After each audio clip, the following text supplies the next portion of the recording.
Darlings, my loves, it is time for the energy report for the week of July 15th. So, I, per usual, have a couple of questions for you. What changes are you making in your life because you know it is time and you're actually excited about making these changes, which can feel like a risk a little bit? What energy have you been embodying that's been restrictive to who you really are?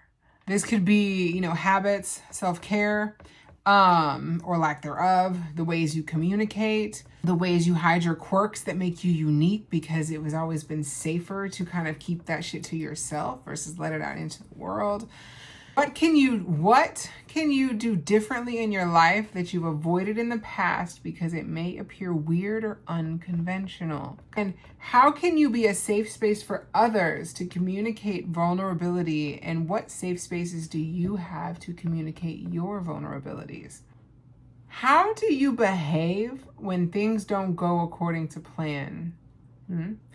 Are you rigid? Do you flow? Do you react or do you respond? Do you ground? What do you do? What happens? And also I want you to look at what is no longer working for you in your life as far as it relates to your big goals, where the path that you're headed on.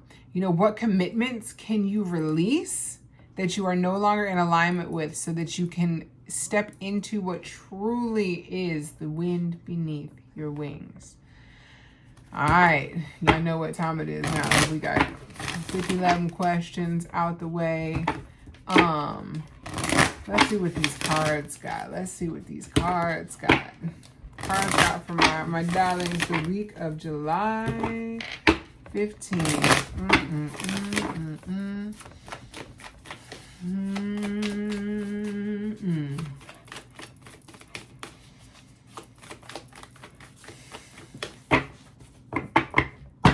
All right, let's see. The first card we got: Animal Guardian, trust your instincts. There we go. It's actually the one that's on the front of the deck. Broken Arrow, embrace the energy of peace.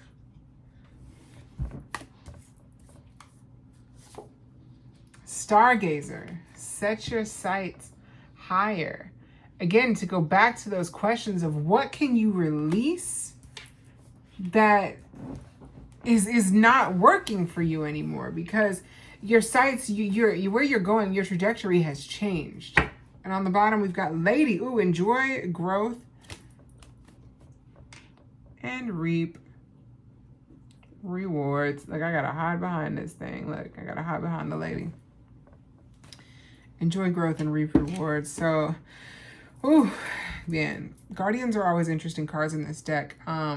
She's actually, the Animal Guardian is the one that's on the front of the box of this deck. And I always think it's interesting whenever we draw those cards, because that is the face that they chose to represent the energy in this deck. Like, and she's got an owl, she's got a raven / crow, I don't know what else is on there. A little baby deer, and she's got these wings of her own, and even like earrings made out of butterflies. So there's lots of transformation. There's wisdom. She's even got these elk or deer antlers coming out from behind her head again, which stags and elk and deer and just all of that. There's a fertile energy that comes with that. There's a prosperous energy that comes with that. There's a careful energy that comes with that. So it's like minding your steps, minding where you're moving. Again, we talked about what can you release that no longer serves you, that is not in alignment with your goals anymore. Because whenever you started on this journey, a lot of times it feels like it was survival. I mean, we're beings that are meant to survive, right? And that Broken Arrow, embrace the energy of peace, means it's not time for you to fight anymore. Put your weapons down. The only thing that like I said, the only thing, but it would be optimal for you to be able to free up that energy that you're fighting things that are no longer actually in your present face, that are causing you harm or causing you strife or that are activating you or whatever.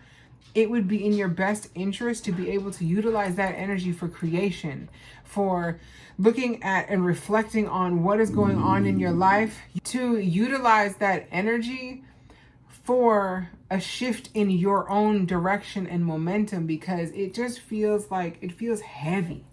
It feels like, point is to be able to use that energy to shift and to pivot. Because think about like when a basketball player cuts, like their energy is going in one direction. I used to play basketball, so we used to go in one, you were going in one direction, and all of a sudden, you know, you're trying to juke somebody out their shoes, right? So like you go in this way, but then all of a sudden you hit that, and then all of your energy loads into the leg that is getting ready to spring you to go the other way.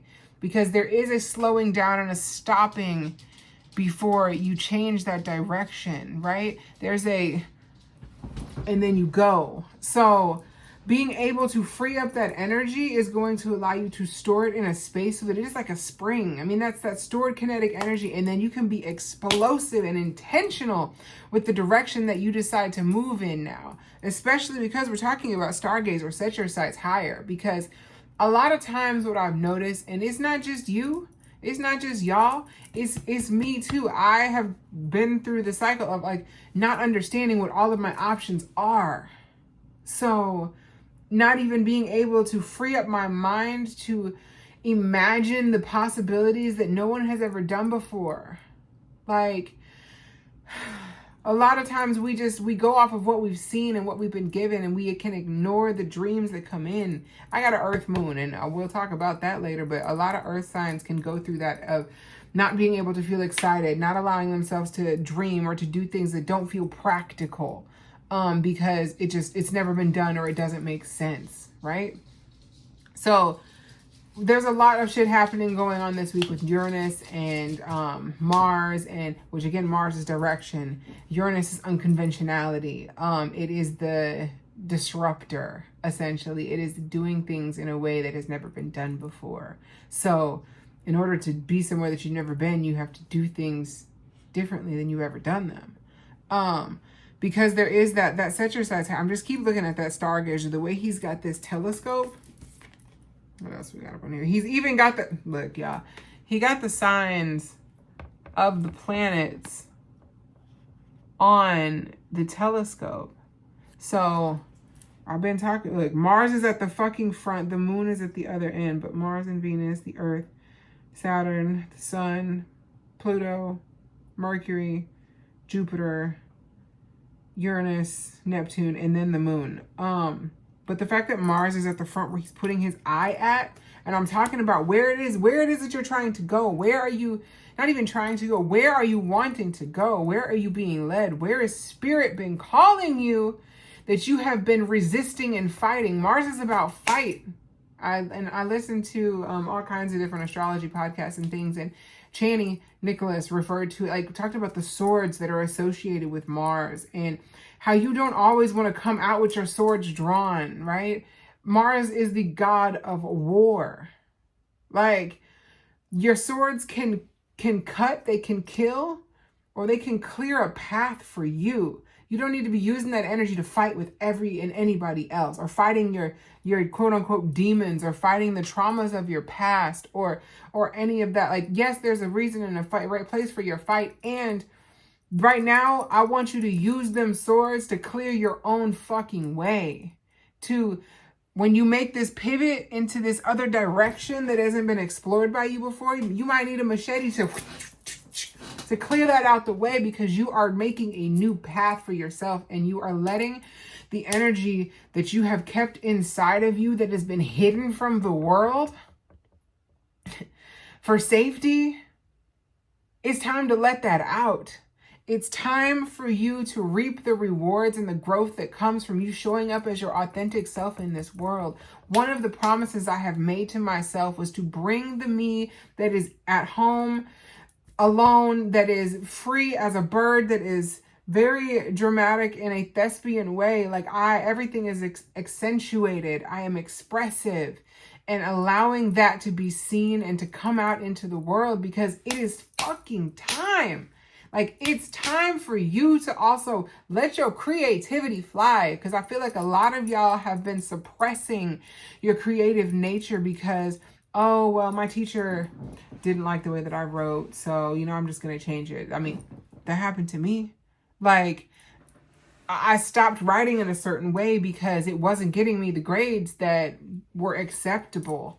And I'm like, now that shit was fire, but okay, because we're in English lit, whatever.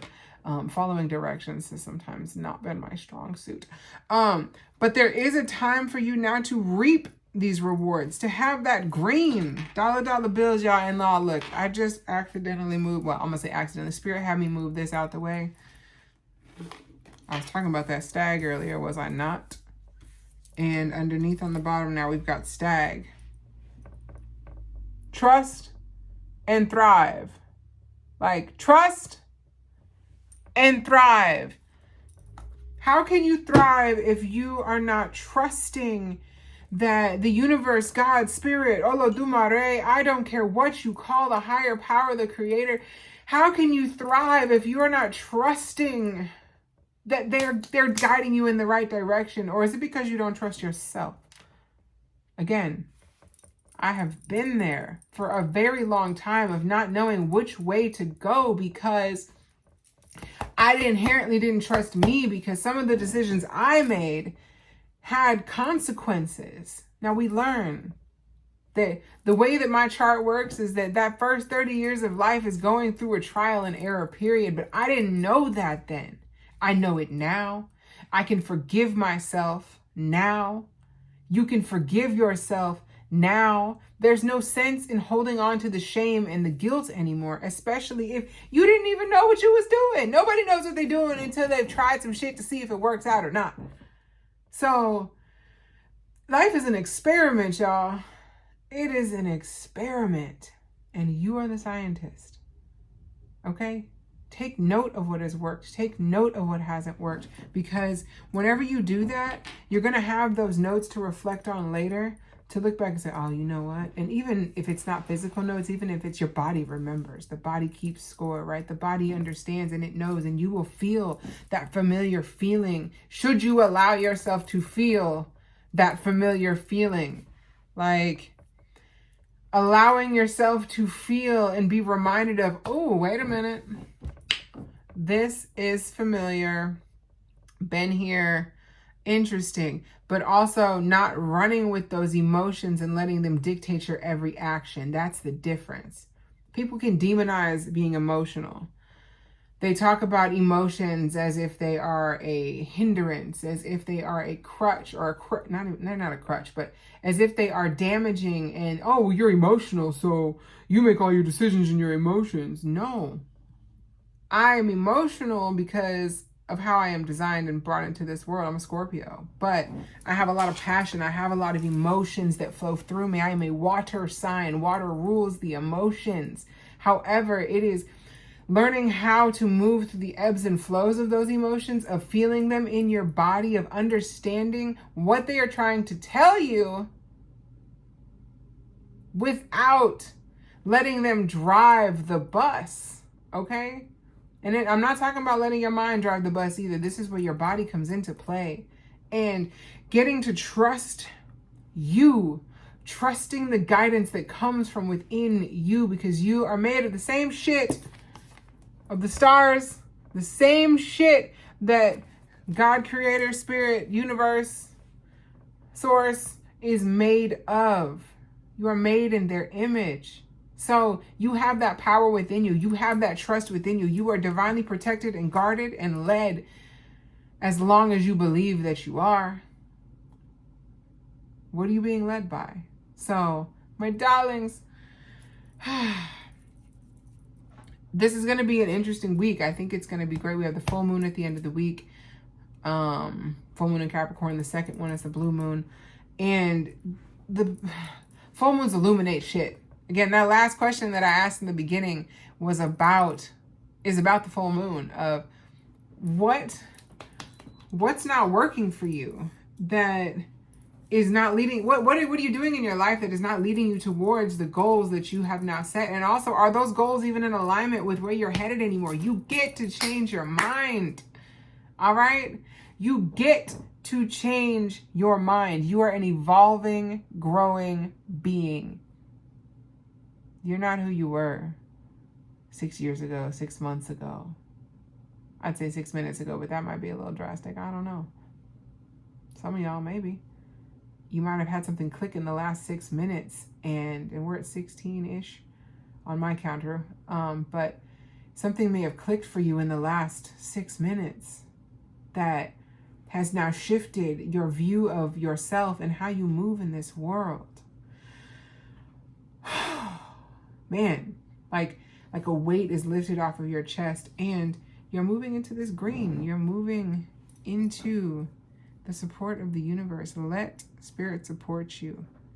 Okay? And 6 is the number of the goddess, if you want me to be talking about some numerology shit, like from my girl Karen.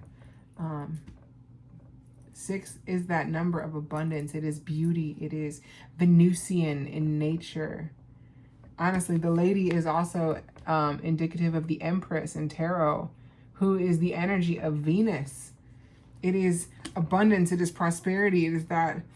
It is all of that. And even they talk about in that card, like that 5, that the 5 seeds being in the pentagram, because that is, look, I'm going to look it up real quick for y'all. Let's see. The Empress. Yeah. She's abundant, bountiful, creative being. She's closely connected to nature because it is her child. Maternal energy. Representation of the goddess Venus too. Let's see. Where is it at? Okay, so the seeds in the apple form a perfect pentagram, which in paganism represents the 5 elements of life. So where in your life can things be shifted? What elements are out of balance? Okay? I'm not pagan, but Chinese medicine talks about the 5 elements as well. And Ayurveda can talk about different elements too. And just there's earth, water, wind, fire. And then some will bring in ether. Some will bring in wood. Some will bring in metal. I'm going to go with ether. It really is my personal favorite 5th. But where are you out of balance in your life? And where can you nurture yourself to grow? Where can you water you? Because last time I checked, I don't think you're a succulent. I don't think you're meant to, and even so, succulents retain their water. So you're not meant to be dried out and crusty. My loves, my darlings, this has been long enough. I think you get the point. Step into your shit, reevaluate where you're going, release what is no longer working for you, okay? So that you can call in that energy that is. I love you. May your week be blessed. May you find your way. May you embrace the energy of peace. And look before you leap, but also decide where you're going. Like, decide. Just decide.